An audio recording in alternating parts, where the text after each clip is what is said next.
여호와가 우리 하나님이신 줄 너희는 알지어다. 그는 우리를 지으신 이시요 우리는 그의 것이니 그의 백성이요 그의 기르시는 양이로다. 감사함으로 그의 문에 들어가며 찬송함으로 그의 궁정에 들어가서 그에게 감사하며 그의 이름을 송축할지어다. 아멘. 은혜와 사랑이 풍성하신 하나님 아버지, 이 시간 하나님 앞에 감사와 찬양과 경배를 드리오니 우리들의 예배를 받아 주옵소서. 예수님의 이름으로 기원하옵나이다. 아멘. 다 같이 일어서서 27장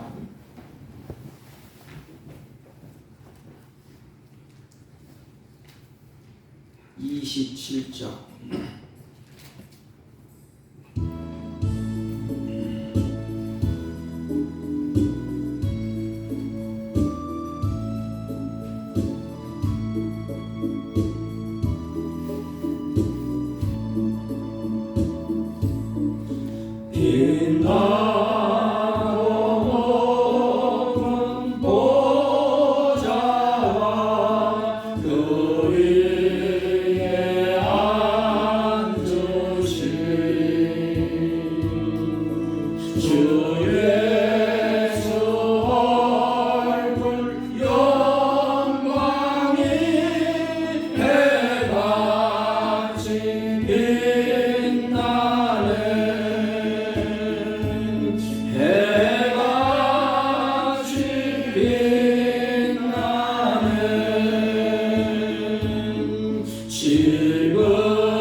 시편 67편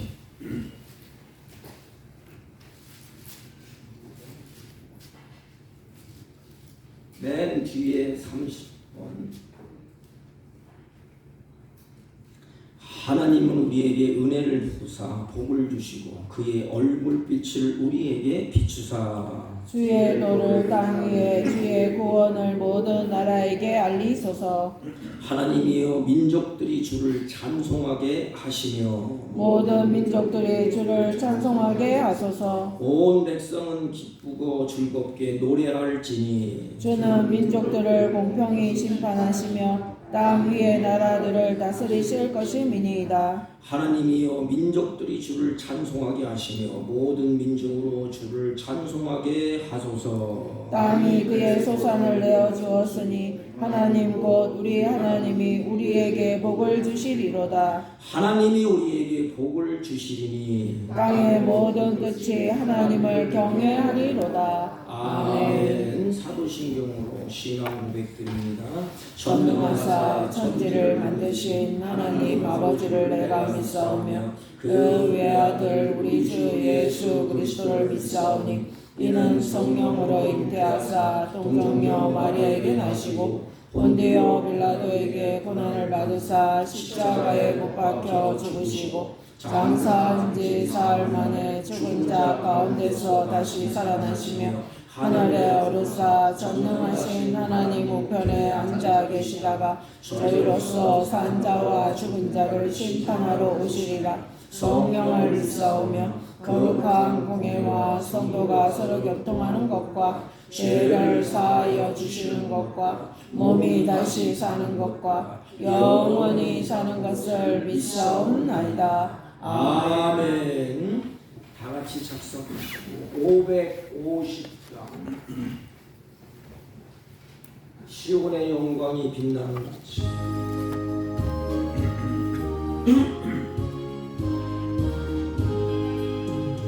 시온의 영광이 빛나는 아침 어둡던 이 땅이 밝아오네 슬픔과 애통이 기쁨이 되니 시온의 영광이 비춰오네 시온의 영광이 빛나는 아침 매였던 종들이 돌아오네 오래전 선지자 꿈꾸던 복을 만민이 다같이 누리겠노라 보아라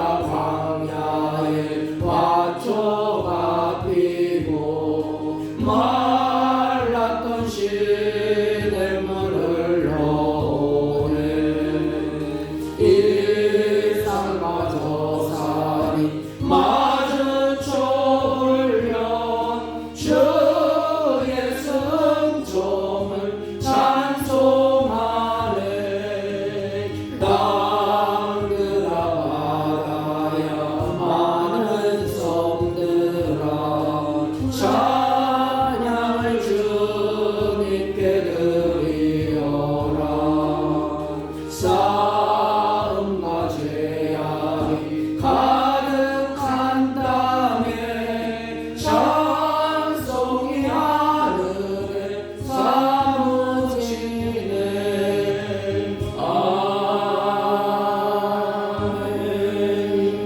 아멘.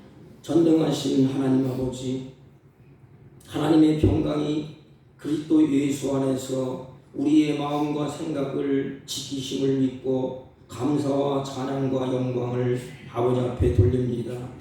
하나님 아버지 후회를 하면서도 같은 죄를 반복하는 우리들의 미련함을 이 시간에 고백하오니 주여 우리의 마음을 주님이 주장하사 주님의 보혈의 피로 우리 허물을 덮으시고 정결한 심령 깨끗한 심령으로 주님 앞에 예배할 수 있도록 은혜 위에 은혜를 더하여 주옵소서.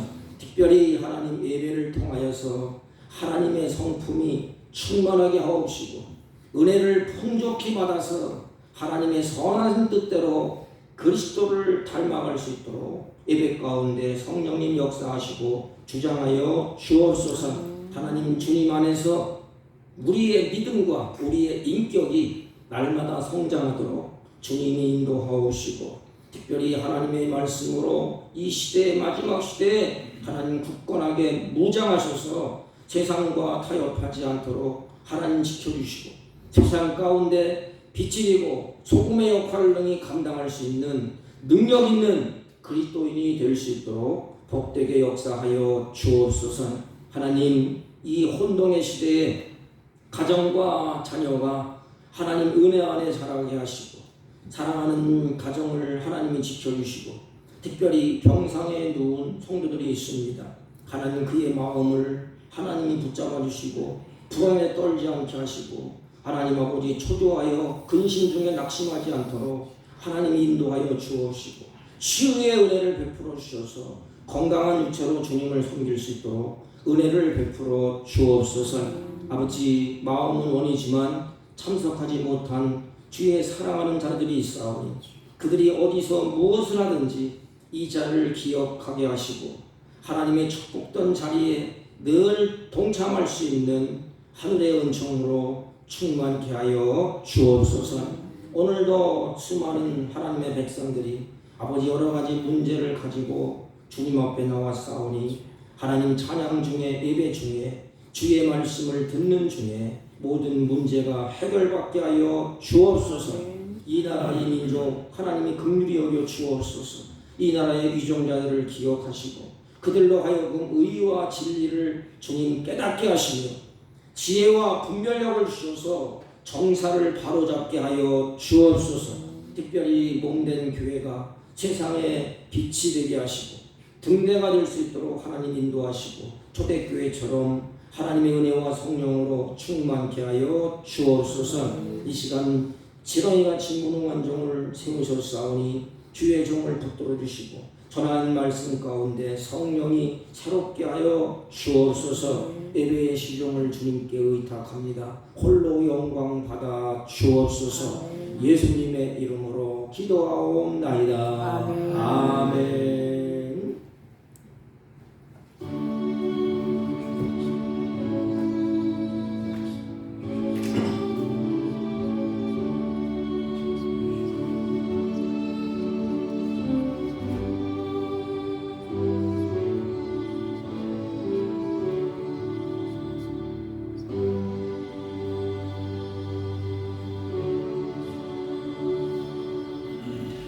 하나님의 말씀입니다.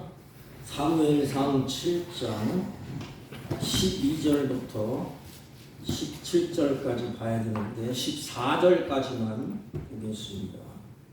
419페이지나 418페이지 대독해 올립니다.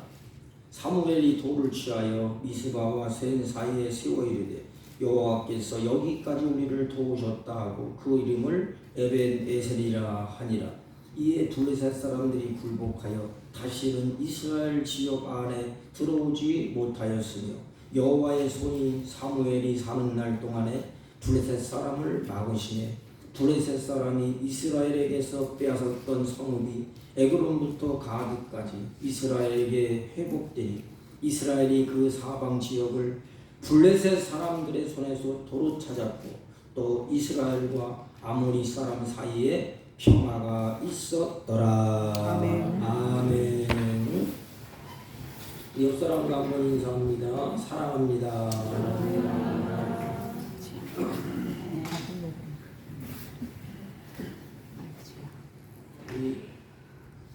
우리 시간에 우리 노예의 여러 가지 사건을 보면서 인생은 단 한 번을 인생을 살아가는데 인생의 종착점에서 내가 과연 하나님한테 무슨 말을 해야 될까? 내가 무슨 말을 할 것 같아요? 우리 단 한 번밖에 없습니다. 인생이 한 번을 쭉 사는데 언젠가는 종착점에 이르게 됩니다. 그때 내가 내 가족들과 하나님 앞에 섰을 때 내가 마지막으로 무슨 말을 해야 될까? 오늘은 특별히 11월 마지막 주일입니다. 올 한 해도 이제 한 달밖에 남지를 않았습니다. 근데 되돌아보면 지금까지 살아온 인생이 내 힘으로 산 것이 아니고 임마누엘 하나님의 도우심으로 살았다는 것을 절절히 느낍니다. 그럼 우리가 왜 하나님 앞에 기도하지요? 왜 하나님 앞에 울부짖고 하나님을 찾지요? 내 힘으로 살아보려고 몸부림쳤지만 내 힘으로 안 돼 이게. 제 병원에 누워있는 우리 사랑하는 사모님을 보니까 엊그제 같아요. 엊그제 깔깔거리고 있던 그 시간이. 근데 뇌사 판정을 받았어. 그래도 한 가닥의 소망을 잃지 아니하고 심장을 뛰게 하셔서 자녀들이 혹시 깨어날 수 있을까? 의사는 이미 뇌사 판정을 받았는데 이것이 우리 인생이라는 것입니다. 내 뜻대로 계획을 세워보지만 그게 잘 안 돼요. 지금까지 살아온 인생 우리는 하나님의 도우심으로 에베네셀을 우리가 남겨뒀음에도 불구하고 하나님의 도우심으로 살았음에도 불구하고 우리의 모습은 어떻지요? 자꾸 하나님의 은혜를 자꾸 잊어버리게 지금까지 그리고 나의 소견에 옳은 대로 우리가 살아왔던 것. 이제는 마지막 한 해를 정리하면서 이제는 다시 돌이켜야 되지 않습니까? 잘못 살았던 거, 또 내 인생에 내 소견대로 살았던 거 이제 회개하고 우리가 주님과 함께 사랑하는 가족들과 함께 동료와 함께 그렇게 걸어갈 수 있다면 그게 행복이 아니겠습니까? 우리 주님께서 함께 이 세상을 우리 가정을 미스바로 영적인 에덴으로 좀 세워나가기를 주님의 이름으로 간절히 축복합니다. 오늘 본문은 두 가지를 꼭 기억하셔야 됩니다. 그 첫째는 하나님이 이스라엘의 혼란기에 제사장도 타락하고 아들도 타락하고 백성들도 엉망진창이고 쑥대밭이 됐을 때에 하나님이 한 사람을 택합니다. 한 사람을 불러요. 그것이 사무엘입니다. 사무엘. 마찬가지예요. 그 그림을 쭉 보여주는 것이 흑암이 가득 차고 죽음이 가득한 세상에 한 사람을 보내는데 예수 그리스도라는 것입니다. 그런데 이 사무엘은 우리 두 가지를 꼭 마음에 두세요. 다 잊어버려도. 그 첫째는 뭐냐? 사무엘은 하나님을 존중히 여겼다는 것입니다. 지금 시대는 사람도 존중히 여기지 아니하고 하나님도 존중히 여기지 않아요. 그럼 뭐가 깨지느냐? 평화가 깨지는 것입니다. 여러분 가정을 보세요. 자녀가 부모를 존중히 여기지 아니하면 가정에 평화가 있겠습니까? 자녀가 부모를 멸시한다면 그 가정에 평화가 있겠습니까? 하나님을 존중히 여기지 않는 시대에 사무엘은 하나님을 존중히 여겼다는 것입니다. 그리고 이 사무엘은 하나님을 존중히 여기는 그 사무엘은 두 가지. 두 번째는 비상벨을 울릴 줄 알았어요. 여러분 불이 막 나잖아요. 그 불을 본 사람이 뭐예요? 나 혼자 산다고 도망칩니까? 그럼 다 타 죽어요. 사무엘은 그 광경을 봤어. 엘리 제사장이 엉망진창으로 하는 거, 홈리아, 브냐스 그 아들들이 재물을 훔쳐먹고 아낙네들과 간음죄를 짓고 사무엘 눈등이 봤어요. 그리고 하나님이 사무엘 세울 때 하나님 앞에 비상벨을 배설하게 팍 누르는 것입니다. 막 불이 났을 때 비상벨을 쫙 올리면 어떻게 해요? 딱 맞잖아요. 그럼 백성들이 다 이러고 막 도망칩니다. 살려고. 그래서 사무엘이 하나님을 여기는 사무엘은 영적인 눈이 뜨고 있었어. 그래서 사무엘이 그 시대에 비상벨을 울리게 됩니다. 여러분, 살 길은 이것입니다. 하나님의 징계로 말미암아 법궤도 빼앗기고 환난이 오고 그 민족이 쑥대밭이 있고 다 죽어나가지 않습니까? 그런 사무엘 비상벨을 팍 울려 빨리 살 길을 찾으세요. 그래서 사무엘을 통하여 미스바에 다 모이게 됩니다. 그래서 사무엘도 살고 백성도 살고 가정도 살고 이웃도 살고 이스라엘 백성들에게 평화가 임하는 그런 장면이 사무엘의 12장 2장 큰 그림으로 우리에게 보여주고 있는 것입니다. 여러분, 이스라엘 역사는 두 가지 역사가 있어요. 그 한 역사는 이가봇 시대입니다. 또 한 역사는 에벤에셀의 시대입니다. 여러분, 이가봇이 뭐지요? 하나님의 영광이 떠났다 이 말입니다. 다시 말하면 하나님이 자기 백성들의 얼굴을 이렇게 비춰야 되는데 하나님이 얼굴을 돌렸어요. 이렇게. 그러니까 뭐가 있어요? 빛이 가니까 그 지역은 큰 어둠이 돼 있어요. 하나님을 존중히 여기지 않는 시대가 이가봇 시대입니다. 여러분, 하나님의 영광이 떠나버렸다. 이스라엘 백성들에게 하나님의 영광이 빛이 얼굴을 돌이키니까 뭐만 남아요? 어두움이 덮쳐요. 그래서 이들이 블레셋에게 이제 전쟁이 일어나서 블레셋에게 그들이 이제 포로를 끌려게 대패를 합니다. 껍데기만 그들이 남았어요. 고통과 멍에 그들이 짊어지고 수치스러운 일을 당하게 됩니다. 하나님의 영광이 떠나버린 이가봇 시대. 반대로 에벤에셀의 시대는 다릅니다. 에벤에셀이 무슨 뜻이에요? 여호와께서 도우십니다. 사랑하는 성도 여러분, 우리 인생이 얼마 되지 않지만 사는 동안에 하나님이 간섭하시고 하나님이 도우심이 있기를 주님의 이름으로 축복합니다. 이게 인생의 크리스천들의 복이에요. 임마누엘, 에벤에셀, 하나님이 함께 하시고 하나님이 나를 도우셨다.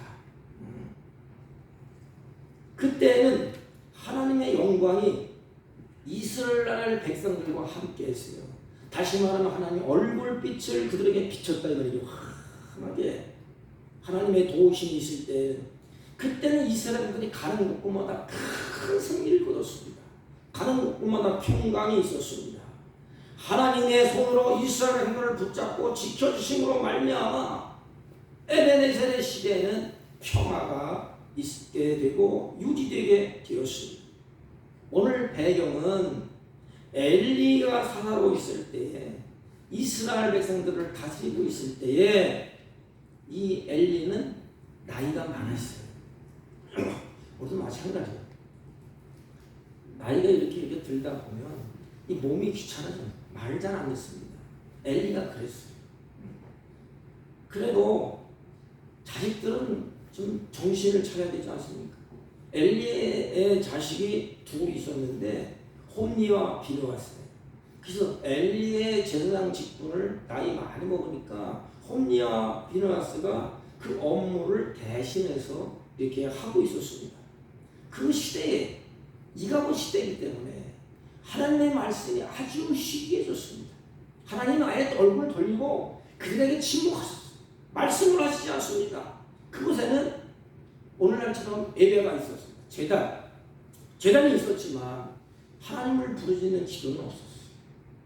그냥 형식적으로 껍데기적으로 쉽게 말하면 제단에 불을 피워야 되는데 불이 다 꺼졌어요.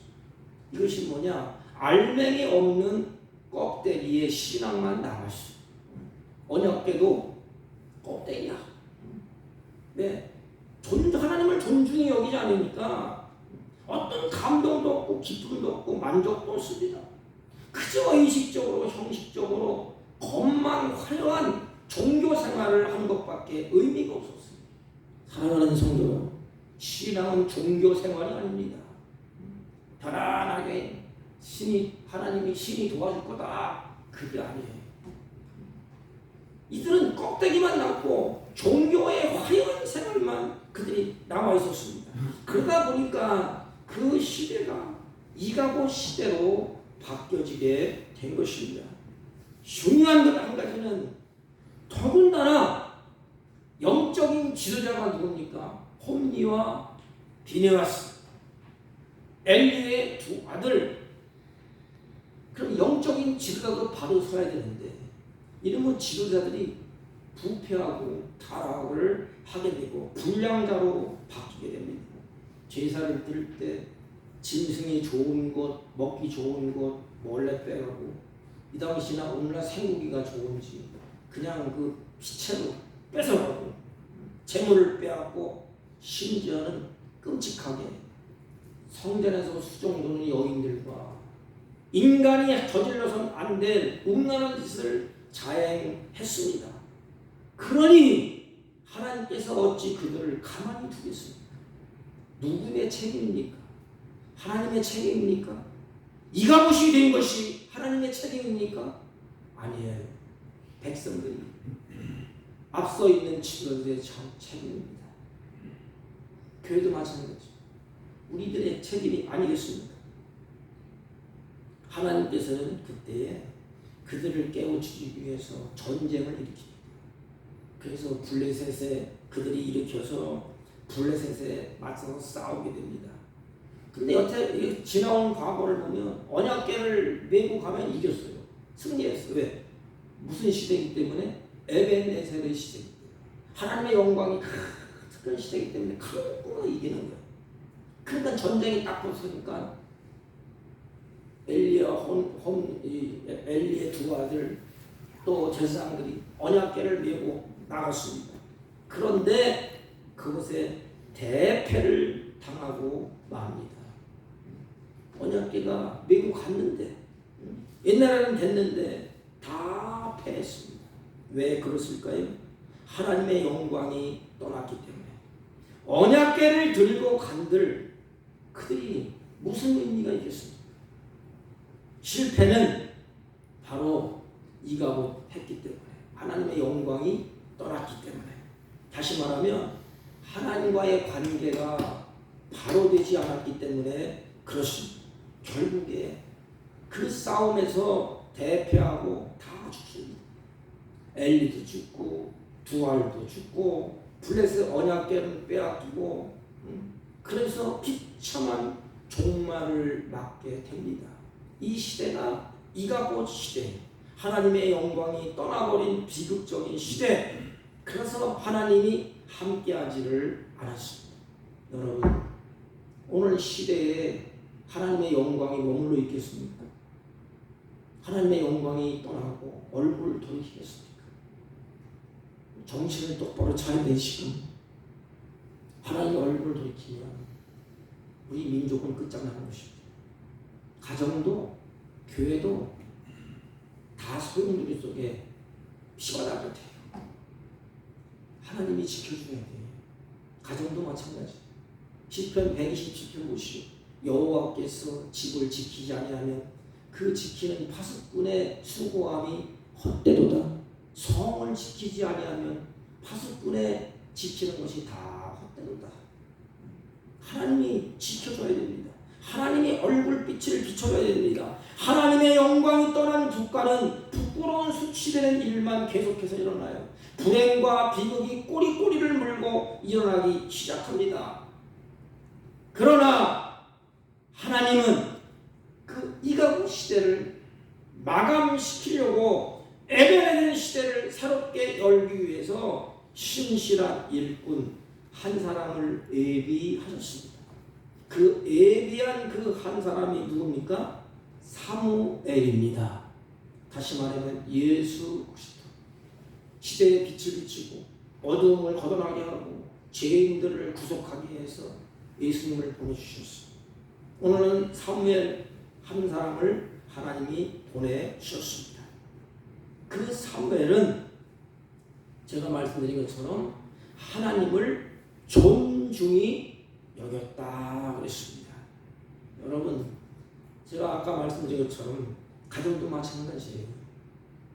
똑같은 가정이지만, 똑같은 부모와 자식이지만 어느 가정은 부모를 존중히 여기는 자녀가 있습니다.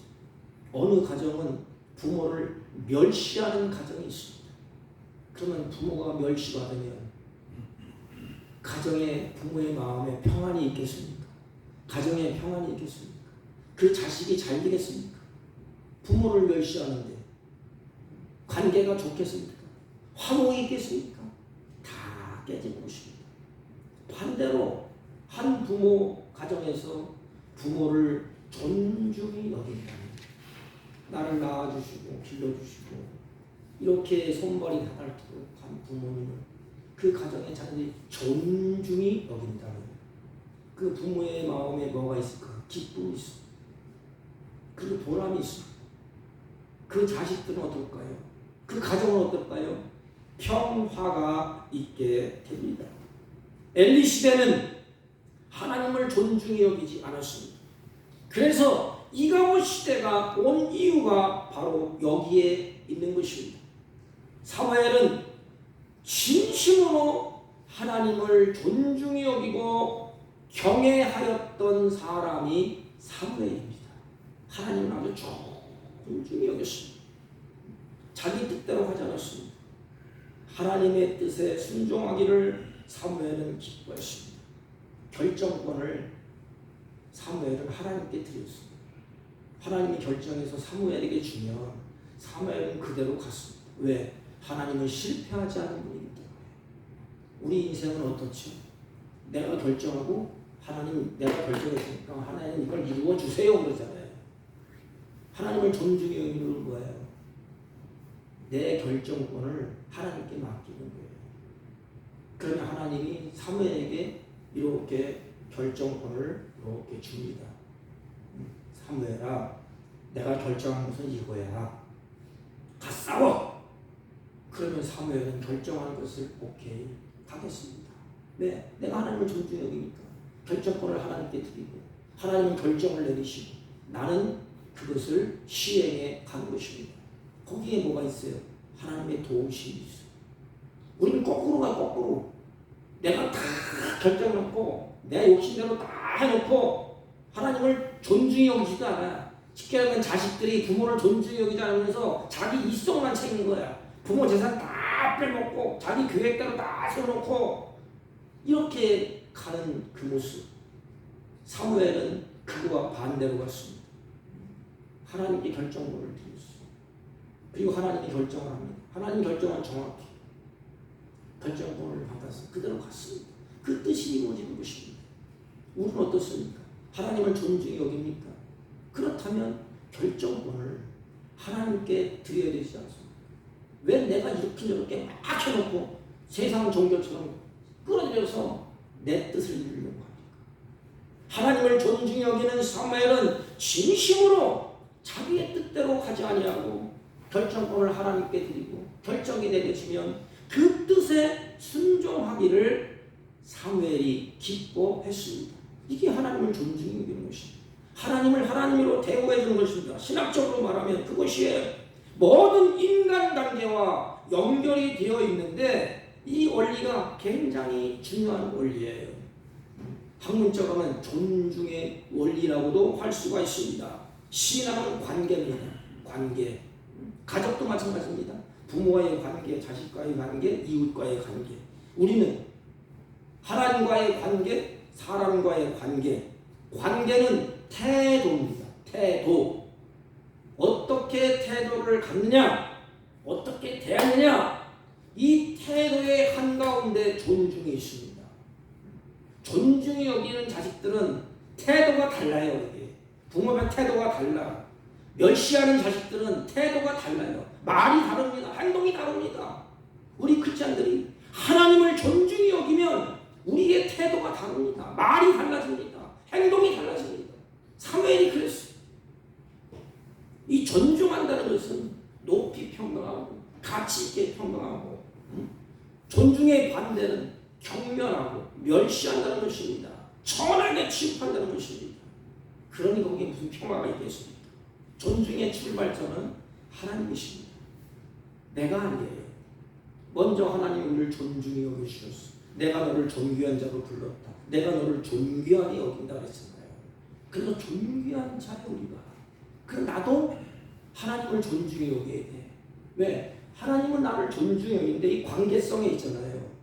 내가 무시해 보십시오. 하나님 어떨까? 부모가 자식이 부모를 존중했는데 부모가 자식을 무시해 보십시오. 그런 가정은 그건 보나 마나요. 하나님 똑같아. 하나님도 하나님이 나를 존중하고 하나님이 나를 너무 사랑하시고 근데 나는 그 하나님을 멸시하고 그 하나님을 사랑하지 아니하고 그 하나님을 무시해. 이런 시대가 이가고 시대입니다. 근데 사무엘은 하나님을 존중히 여겼다고 했습니다. 근데 성경은 이렇게 말해요. 나를 존중히 여기면 나도 너를 존중히 여길게. 이게 뭐지요? 하나님의 반응이에요. 하나님의 반응. 하나님을 인정해드리고 하나님을 참으로 왕으로 모셔드리고 존중히 여기는 것이 뭐예요? 그 하나님을 경배하는 그게 바로 예배입니다. 예배. 그래서 사무엘은 하나님을 존중히 여겼다는 그 의미가 그 증거가 어디 있어요? 여호와를 위하여 제단을 쌓았더라. 누구를 위해서? 여호와를 위하여. 내가 한 대로 다 돌아오게 되어 있습니다. 존중은 신앙의 핵심입니다. 핵심. 신앙의 핵심이 존중이에요. 하나님을 존중하고 이웃을 존중하고 그 존중에 나타나는 태도입니다. 태도. 태도가 불량하잖아요. 그건 가짜예요. 부모를 존중히 여긴 자식의 태도가 불량해 보십시오. 그게 진정으로 마음에서 일어나는 것입니까? 아니지 않습니까? 하나님 똑같아요. 존중은 또 다른 존중을 납니다. 존중은 보상을 따라오게 되어 있습니다. 사무엘서 2장에 가보면 이렇게 말했습니다. 나를 존중히 여기는 자는 내가 존중히 여기고 나를 멸시하는 자는 내가 경멸하리라. 여러분, 하나님을 정말로 존중히 여겨드릴 때 하나님은 우리를 존중히 여깁니다. 하나님을 무시하는 것처럼 무서운 행위는 없습니다. 성경을 보십시오. 사울의 인생이 왜 망가졌습니까? 처음에는 잘했는데 사울왕이 왜 그 인생이 마지막에 몰락했습니까? 하나님을 지속적으로 멸시하기 때문에 그렇습니다. 하나님을 멸시했어요. 하나님이 복을 주시고 잘했으니까 마지막에 어렵고 힘드니까 하나님을 버리고 무당을 찾아갑니다. 이게 멸시하는 것 아닙니까? 여러분, 똑같은 왕이에요. 똑같은 선지자입니다. 사무엘 선지자와 엘리와 두 아들 홈리와 비스다의 차이점이 무엇입니까? 똑같이 성막에서 봉사했어요. 우리 똑같이 예배드렸다 이 말입니다. 그의 차이점은 뭐예요? 마음의 자세입니다. 마음의 태도입니다. 태도. 존중은 태도인 것입니다. 사무엘은 하나님을 존중히 여기는 마음으로 했습니다. 성막에서 봉사할 때 그래서 존중히 여기는 마음이 있기 때문에 함부로 대하지 않는 태도가 아무거나 갖다가 물건 훔치고 좋은 고기 잠깐 빼먹고 쉽게 말하면 여러분들이 헌금한 거 목사가 가서 뺏어 먹고 좋은 거 있으면 다 달라고 뺏어 먹고 이랬다 이 말이에요. 이게 누구냐? 바로 홈리와 피하스. 하나님 멸시했어. 이 마음이 하나님은 홈리와 비라스는 하나님을 멸시했습니다. 여러분, 다윗과 사울왕의 차이는 뭐죠? 똑같은 왕입니다. 권력자입니다. 사울은 하나님의 말씀을 무시, 다윗은 하나님의 말씀을 존중히 여겼습니다. 하나님의 말씀을 무겁게 존중히 여겼습니다. 이게 아름다운 모습 아닙니까? 자식과 부모의 관계도 마찬가지 아니에요. 부모가 말할 때 자식이 그 말을 무겁게 여기고 존중히 여기면 태도가 달라져. 근데 그 말씀을 무시해 보십시오. 어떻게 되겠습니까? 복이 임하겠습니까? 여러분, 그렇다면 오늘날 우리 시대는 어떻습니까? 하나님을 무시하는 시대입니까? 존중히 여기는 시대입니까? 아니, 여러분들이 크리스찬들이 하나님을 존중히 여기는 시대입니까? 하나님을 멸시하는 시대입니까? 오늘 시대는 하나님을 무시하는 시대라고도 과언이 아닙니다. 하나님을 우습게 여기고 하나님의 말씀을 우습게 여기고 두려워하지도 않습니다. 그러니 하나님의 존중은 아예 사라진 지 오래된 것 같습니다. 하나님을 경외심이 잃어버린 시대가 오늘날 아닙니까? 이때 우리는 어떻게 해야 될까? 사무엘이 되어야 됩니다. 나라도 하나님을 존중히 여겨야 되는 것입니다. 또한 사무엘은 어려움이 올 때에 이가봇의 시대에 다른 사람을 탓하고 변명하지 않고 하나님께 기도했습니다. 근데 우리 인생은 어때요? 어려움이 있고 또 환란이 있고 여러 가지 위기가 오면 어떡하지? 나는 빠지고 다른 사람을 놓고 탓해. 너 때문이야, 너 때문이야. 자식은 부모 탓하고 부모는 자식 탓하고 남편은 아내 탓하고 아내는 남편 탓하고 당신 때문에 그렇지 않냐. 이렇게 탓해요. 이 당시에 사무엘도 탓할 수가 있어. 응? 늘 당신 때문에 그렇게 됐고 이것 때문에 그렇고 저것 때문에 그렇고 막 호통치면서 징계하고 채찍으로 때릴 수가 있습니다. 그러나 사무엘은 어려움이 올 때에 다른 사람을 탓하지도 변명하지도 아니하고 하나님께 나갔습니다. 내가 존중히 여기는 하나님. 뭐였죠? 하나님께 기도했다고 성경은 기록하고 있습니다. 여러분, 이 나라의 민족, 우리 가정, 교회가 지금 살 길은 우리가 찾는 길, 하나님을 존중해 그 하나님 앞에 기도하는 것밖에 없어요. 그 하나님이 일을 하셔야 됩니다. 사무엘은 하나님을 존중해 여기기 때문에 인간 방법으로는 안 돼. 하나님 일 좀 하세요. 좀 도와주세요. 이 숫대가 같은 이것을 도와주세요. 그때에 하나님이 사무엘에게 처방전을 내리지 않습니까? 미스바로 모여라. 이게 사무엘은 하나님의 그것을 받고 그들에게 외칩니다. 사람은 어려움을 만날 때 남을 탓하고 변명합니다. 그러나 사무엘은 여호와를 위하여 여호와께 이스라엘을 위하여 여호와께 부르짖으매 그랬습니다. 위기가 왔을 중간에 사무엘은 기도의 본을 보이셨고 합심해서 그 환경을 하나님을 존중하는 그 모습으로 바꿔버렸습니다. 위급할 때 쉽게 말하면 건물에 막 불이 타요. 근데 사람들이 대피하라고 죽을지도 모르고 거기 있어. 그때에 비상벨을 꽉 울린다. 딱 하고 생각이 막 울잖아. 사람들이 호통하면서 불이 났구나 죽겠구나 하면서 쫙 도망치잖아요. 비상벨을 울린 사람이 누굽니까? 사무엘입니다. 사무엘은 그들에게 비상벨을 울렸습니다. 이스라엘로 하여금 하나님 앞에 나가도록 기도하기 위해서 비상벨을 울렸어요. 지금 비상의 시대다. 이스라엘 백성들은 그 소리를 듣고 어떻게 했습니까? 반응을 보였어요. 이게 성령의 역사라고 합니다. 사무엘의 그 전하는 목소리, 사무엘에게 외치는 소리를 듣고 그들이 이제 움직이기 시작합니다. 왜? 살려고.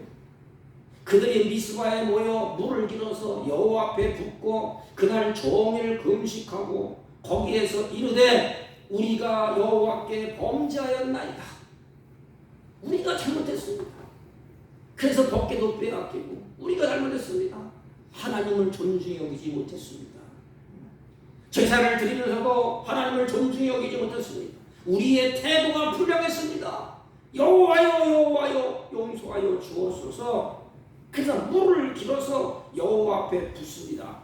물을 길어서 부었다는 것은 자기들이 저지른 죄, 부정간 오물 다 씻어내버리고 멀리 떠내보낸다는 의미예요. 물을 갖다 부으면서 하나님 물이 씻듯이 우리가 하나님을 존중히 여기지 못하고 우리의 태도가 분명했습니다. 다 하나님 씻어주세요. 하나님 앞에 눈물로 쏟아붓는 그 모습이 물을 붓는 것입니다. 상한 심령을 토로하면서 부르짖는 기도인 것입니다. 그날에 그들은 금식을 선포하고 기도합니다. 하나님, 존중히 여기지 못한 죄를 자복하고 회개하고 기도합니다. 우리가 여호와께 범죄한나이다. 우리 백성이 여호와께 범죄했습니다. 쉽게 말하면 죄가 범죄했습니다. 여호와를 존중히 하고 멸시했습니다. 여호와 전에 함께 모여서 그들이 고백한 것입니다. 뭘 듣고? 사무엘은 비상벨을 울렸습니다. 그 비상벨을 듣고 그러니까 누군가는 비상벨을 울려야 돼. 울릴 수 있는 신이 누굽니까? 저와 여러분이에요. 크리스찬들만이 영적인 눈이 띄어서 시대를 볼 줄 알아. 지금 잘 살 땐가 깰 땐가 불이 나서 타 죽는가 심판이 올 것인가 영안이 눌려요. 엘리와 혼니는 이게 열리지 못했어. 닫혀있어. 그러니까 사람이 죽는지 이게 옳은지 그른지 엉망진창. 세상 말하면 개판이야. 개. 그런데 사무엘은 눈이 열려서 비상벨을 탁 울려줍니다. 백성들 너희들 다 죽었다. 바라 벗개도 빼앗기고 블레셋에는 포로가 펴가고 평화는 다 없어지고 고통을 당하고 포로로 끌려가서 어려움을 당하고 그때 비상벨을 사무엘이 울립니다. 여러분 이 시대에 누가 비상벨을 울려야 될까요? 우리가 울려야 됩니다. 그럴 때 새롭게 평화가 임하게 되는 것입니다. 비상벨을 울려주는 기도는 영적인 지도자가 살아 있어야 됩니다. 여러분 영적인 지도자가 살아 있는 한 어둠의 세력은 그 지역에 들어오지를 못합니다. 여러분이 빨리 비상벨을 올려줘야 돼요. 사법교회도 마찬가지고 가정도 마찬가지고 가정이 어려움이 오고 환난이 와요. 그러면 누가 비상벨을 울려요? 그걸 볼 줄 아는 영적인 눈이 띄어진 사람 비상벨을 막 깨어나라. 이제 큰일 났다. 가정에 불이 났다. 울려야 소방차가 불을 끄고 다 평화가 올 거 아닙니까? 그래서 영적인 지도자가 굉장히 중요합니다. 여기 있는 목사도 여러분들도 여러분이 가정의 영적인 지도자가 아닙니까? 직장의 지도자가 아닙니까? 사회의 지도자가 아닙니까? 그때 하나님께서 이 백성들의 그 모습을 보고 존중이 여기했다는 소리를 듣고 그들이 깨닫는 것을 보고 다시 한번 하나님이 그들을 회복시켜 주셨습니다. 여러분 두 가지를 꼭 명심하세요. 내가 하나님을 존중히 여겨야 됩니다. 그 존중히 여길 때 태도가 다릅니다. 위급한 상황에 올 때 존중히 여긴 자는 눈이 뜨연 자예요. 하나님의 은혜를 받고 있다는 증표입니다. 그 자가 비상벨을 울려야 됩니다. 누구 탓하지 마십시오. 세상 탓하지 마십시오. 가정에서도 마찬가지. 내가 있는 한 악한 세력은 우리 가정을, 우리 직장을, 교회를 넘어뜨릴 수는 없습니다. 위급할 때 팔 불어서 하나님이 역사하니까 그때의 영적인 배를 울린 사람이 사무엘 선지자인 것입니다. 그때 이스라엘들이 회개하고 우상을 제거하고 하나님께 돌이킬 때에 하나님을 존중히 여길 때 하나님께서는 그들에게 다시 한번 기회를 주셨습니다. 그래서 블레셋을 내쫓고 그곳에 평화가 임하게 되었습니다. 여러분 영적인 지도자 사무엘 한 사람 때문에 이스라엘의 평화의 시대, 에벤 에셀의 시대가 왔습니다. 예수 그리스도 한 분 때문에 어둠의 그림자가 거쳐지고 죄악의 죽음이 거쳐지고 예수 그리스도를 통해서 이 땅에 평화가 왔다는 것입니다. 그 성탄절이 그게 평화, 기쁨, 즐거움. 여러분 이 시대에 영적으로 황폐하고 어려운 때라고 다 합니다. 이유는 한 가지입니다. 하나님을 존중히 여기지 않아요. 아니 우리 크리스찬부터 마찬가지. 그러니까 예배드리고 나가서 하나님의 이름을 등록하면서 싸우지 않습니다. 하나님을 존중히 여기지 않아요. 그러니 뭐 기도하겠습니까? 그러니 비상벨을 올리겠습니까? 여러분 한 가지 내 마음속에 나는 정말로 하나님을 존중히 여기고 있는가? 그리고 예배하고 있는가? 영적으로 좀 깨어있는가? 비상벨을 내가 울릴 준비를 하고 있는가? 아니 지금 울리고 있는가? 하나님의 영광이 가득하고 있는가? 이 가고 시대가 하나님께서 얼굴을 돌리고 있지 않을까? 여러분들이 어떤 상태에 있는지는 나는 모릅니다. 여러분, 하나님의 영광이 머무르는 가정에 계십시오. 하나님의 영광이 머무르는 교회, 하나님의 영광이 머무르는 직장, 그것은 어느 곳이죠? 하나님을 존중히 여기는 곳입니다. 그 가정은 평화가 있습니다. 그 가정은 행복이 있습니다. 에베네셀 하나님의 도우심이 있습니다. 사랑하는 성도 여러분, 우리 모두 사무엘과 같이 하나님을 존중히 여기고 이 시대에서 비상벨을 울리는, 그래서 빛이 되기를 주님의 이름으로 축복합니다. 우리가 사무엘이 됩시다. 전능하신 하나님 아버지, 하나님을 무시하고 하나님을 멸시하는 이 시대에 우리들이 살아가고 있습니다. 우리가 하나님을 존중히 여기고 이 시대를 깨우는 우리 모두가 되게 하여 주옵시고, 이 시대에 영적인 비상벨을 울렸던 사무엘처럼 오늘도 영적인 비상벨을 울리는 우리 모두가 되게 하여 주옵소서. 예수님의 이름으로 기도하옵나이다. 아멘. 아멘. 찬송가 502장. 빛의 사자들.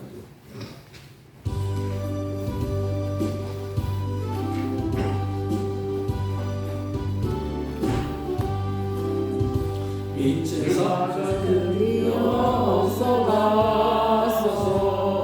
어둠을 물리치고 주의 진리 모르는 백성에게 오늘의 빛처럼 빛의 사자들이여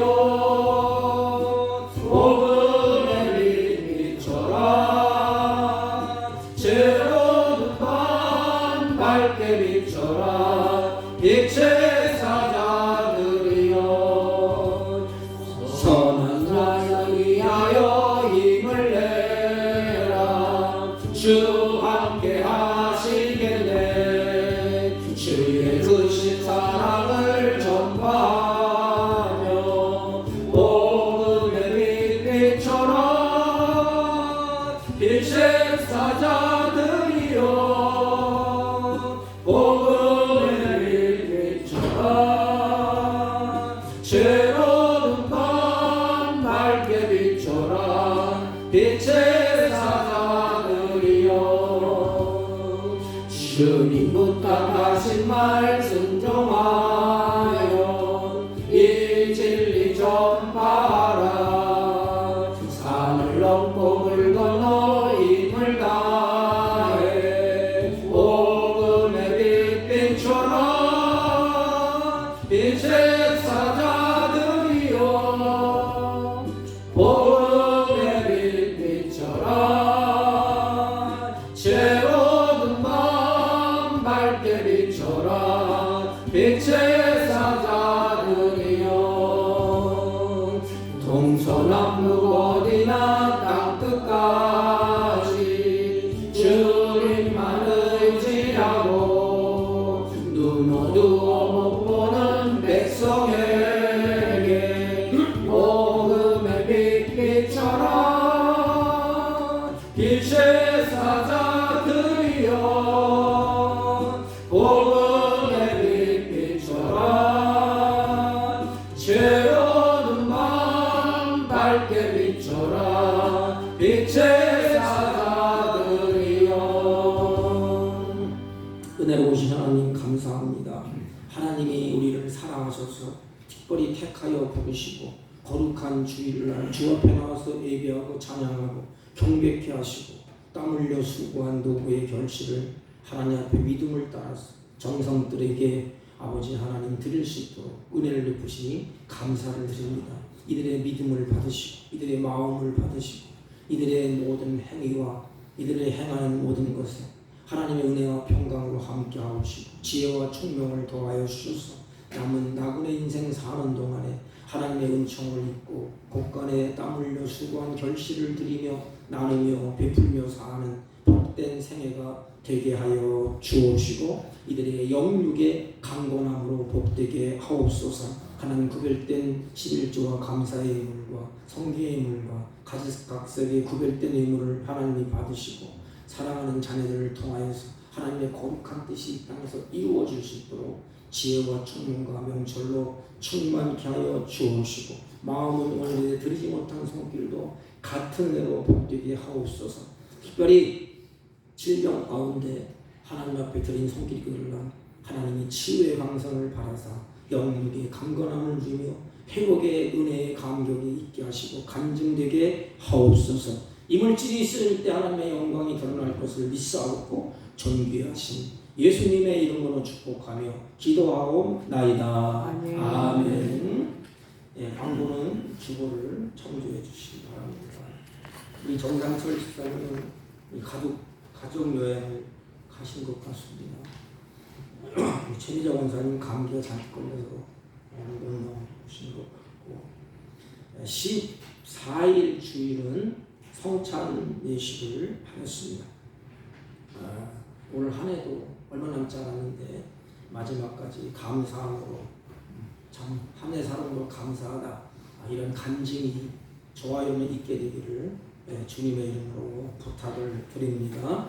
다른 광고 말씀 없으시면 1장을 피시고 옆 사람과 앞 사람과 인사합니다. 우리가 사무엘이 됩시다. 우리가 사무엘이 됩시다. 아멘. 1장 올리고 축구함으로